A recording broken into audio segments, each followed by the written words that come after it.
وفاقی وزیر اطلاعات مریم اورنگزیب کا کہنا ہے عمران خان کی سیاست، سازش اور تماشا ختم ہو گئے۔ 2014 کے جھوٹے آزادی مارچ کی طرح 26 نومبر کی تاریخ بھی تماشا ختم ہونے کی تاریخ ہے۔ مریم اورنگزیب نے ایک بیان میں کہا عمران خان نے قومی مفادات سے کھیلا اور ملکی خارجہ پالیسی تباہ کی۔ 26 نومبر بھی امپائر کی انگلی اٹھے بغیر ہی گزر جائے گی۔ عمران خان 26 نومبر کو راولپنڈی اور اسلام آباد نہیں بلکہ UAE اور لندن کی عدالت کی ٹکٹ کٹوائیں۔ مریم اورنگزیب نے مزید کہا کہ عمران خان نے UAE اور برطانیہ میں مقدمہ دائر کرنے کی تاریخ نہیں بتائی۔ بلاول بھٹو نے کہا ہے کہ آرمی چیف کی تقرری آخری موقع ہے۔ صدر عارف الوی نے گڑبڑ کی تو نتیجہ بھگتنا ہوگا۔ راولپنڈی میں احتجاج کے لیے اسی ہفتے کا انتخاب کیوں کیا گیا؟ لانگ مارچ کی تاریخ تبدیل کرتے ہیں، تعیناتی کا عمل مکمل ہونے دیں۔ اسلام آباد میں پریس کانفرنس میں چیئرمین پیپلز پارٹی نے عمران خان کو مشورہ دیا ہے اس پر سیاست کریں اور نہ ہی متنازع بنائیں۔ جو کرکٹر سے لے کے ملک کا وزیر اعظم کا سفر ہے، ہمارا بطور جو سلیکٹ کروانے والا سفر ہے وہ آپ سب کے سامنے ہے۔ ہمارا اپنا وزیر اعظم کے فیصلے کی وجہ سے پاکستان کی معیشت کو اتنا نقصان پہنچایا گیا کہ ہم ڈیفالٹ کے خطرے تھے۔ اس وقت خان صاحب کا کردار ہے جس کا سو کالڈ لانگ مارچ ہے، اس کا کوئی جمہوری مقصد نہیں ہے۔ راولپنڈی میں شروع کرنا، اب انہی ڈیٹ سے نفی کرنا جن ڈیٹس پہ یہ سارے سمریز نے موو کرنا ہے۔ بچہ جانتا ہے کہ یہ شخص جو ہے یہ اس تعیناتی کو متنازع کرنا چاہتا ہے، اس پہ سیاست کھیل رہا ہے۔ یہ جو ٹرانزیشن، جو انسٹیٹیوشنل ڈیسیژن کہا گیا ہے متنازع سے آئینی کردار تک، اگر یہ ٹرانزیشن پورا ہوا تو خان صاحب جیسے کافی لوگوں کی جو سیاست ہے وہ ختم ہو جائے گا۔ میرا جو اپیل ہے خان صاحب سے وہ یہی ہے کہ وہ سیاست کرتے رہے، سیاست کے دائرے میں رہے، اور عدم اعتماد کے وقت صدر عارف الوی نے غیر آئینی کام کرتے ہوئے غیر آئینی طریقے سے اسمبلی کو ڈیزالو کروانے کی کوشش کی۔ آخری چانس ہے الوی صاحب کا۔ امید ہے کہ اس بار آئین اور قانون کے تحت سارے چیزیں چلیں گے۔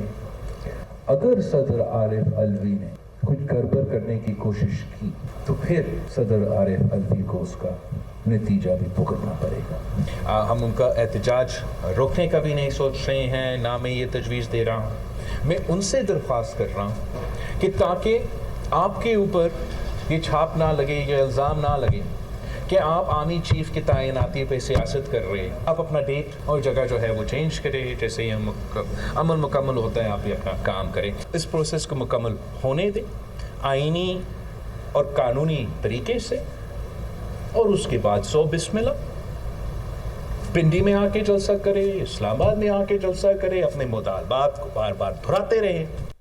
Army chief general Qamar Javed Bajwa نے اپنے الوداعی دوروں کے سلسلے میں CMH راولپنڈی کا دورہ کیا۔ سرجن جنرل پاک فوج لیفٹیننٹ جنرل نگار جوہر بھی آرمی چیف کے ہمراہ تھیں۔ Army chief general Qamar Javed Bajwa کے CMH راولپنڈی دورے کے دوران commandant CMH major general Muhammad Mohsin Qureshi نے بریفنگ دی۔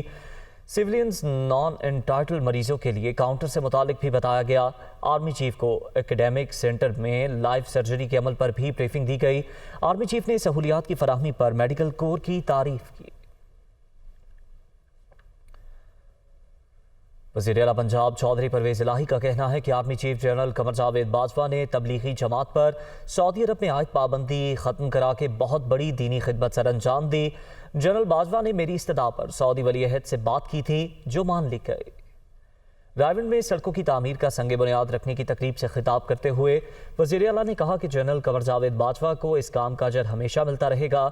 انہوں نے کہا کہ اسکولوں میں طلباء کو قرآن مجید لازمی پڑھانے کے فیصلے کا اجر عمران خان اور ساری PTI کو ملے گا۔ وزیر اعلیٰ نے متعلقہ حکام رائیونڈ کے ترقیاتی کام مارچ تک مکمل کرنے کی ہدایت کی۔ انہوں نے کہا کہ رائیونڈ میں لوگوں کے جان و مال کو محفوظ بنانے کے لیے پیٹرولنگ پوسٹ قائم کی جائے گی۔ سینئر صوبائی وزیر میاں اسلم اقبال نے کہا ہے کہ پنجاب بھر میں غیر قانونی ہاؤسنگ سوسائٹیز کے خلاف بلا امتیاز کارروائی جاری ہے۔ غریب عوام کی محنت کی کمائی پر ہاتھ صاف کرنے والوں سے حکومت ہر قیمت پر حساب لے گی۔ وہ لاہور میں پریس کانفرنس کر رہے تھے۔ یہ ریور ایج تھی 765 کنال کے اوپر بس وہی تھی. اس کے بعد سارا گرین ایریا ہے, سارا گرین ایریا ہے. 2004 کے ماسٹر پلان کے مطابق اس کے آگے ایک اینٹ نہیں لگ سکتی. جگہ جتنی ہے اس سے زیادہ 15 سے 16 ہزار پلاٹ انہوں نے ایکسٹرا بیچ دیے. یہ ایل ڈی اے نے ان کو نوٹسز بھیجے اور ان کی تعداد 22 تک 17 ہے. 17 نوٹسز بھیجے ہیں ان کو کہ آپ کی سوسائٹی غلط ہے, غلط ہے, غلط ہے, یہاں پہ کچھ نہیں ہو سکتا. حیدرآباد سکھر موٹر وے زمین کی خریداری کے فنڈز میں 2 ارب 14 کروڑ روپے گھپلے کا معاملہ. چیئرمین اینٹی کرپشن محمد نواز شیخ کی سربراہی میں قائم جے آئی ٹی کا پہلا اجلاس ہوا. نیشنل ہائی وے اتھارٹی نے بھی اسکینڈل کی تحقیقات کے لیے 2 رکنی کمیٹی قائم کر دی. ذرائع کے مطابق جے آئی ٹی ضلع مٹیاری میں موٹر وے منصوبے کے فنڈز میں خرد برد کی انکوائری رپورٹ 10 روز میں دے گی. درج ایف آئی آر کے مطابق وفاق سے ملنے والے 4 ارب روپے میں سے 2 ارب 14 کروڑ روپے خرد برد کیے گئے. مٹیاری موٹر وے کیس میں ڈپٹی کمشنر عدنان رشید کو گرفتار کیا جا چکا. مرکزی ملزم اسسٹنٹ کمشنر منصور عباسی اور اسلم پیرزادہ نے ضمانت قبل از گرفتاری کروا لی. جے آئی ٹی کا پہلا اجلاس چیئرمین اینٹی کرپشن سندھ کے دفتر میں ہوا. اسکینڈل میں ملوث افراد کا فون, سی ڈی آر اور دیگر ریکارڈ جمع کرنے کا فیصلہ کیا گیا ہے. سستا تیل اور گیس خریدنے کے لیے پاکستان نے روس سے باضابطہ رابطہ کر لیا. تیل اور گیس کی خریداری قومی مفاد میں کی جائے گی. ذرائع کے مطابق روس کے ساتھ وزارت خارجہ اور وزارت پیٹرولیم کی سطح پر خط و کتابت کا آغاز ہو گیا. روس کو بتایا ہے کہ پاکستان تیل اور گیس کی خریداری میں دلچسپی رکھتا ہے, لیکن اس خریداری میں پاکستان کسی گلوبل ٹریٹی کی خلاف ورزی نہیں کرے گا. روس سے تیل اور گیس کی خریداری قومی مفاد میں کی جائے گی. دعوت ملنے پر پاکستانی وفد روس کا دورہ کرنے کے لیے تیار ہے.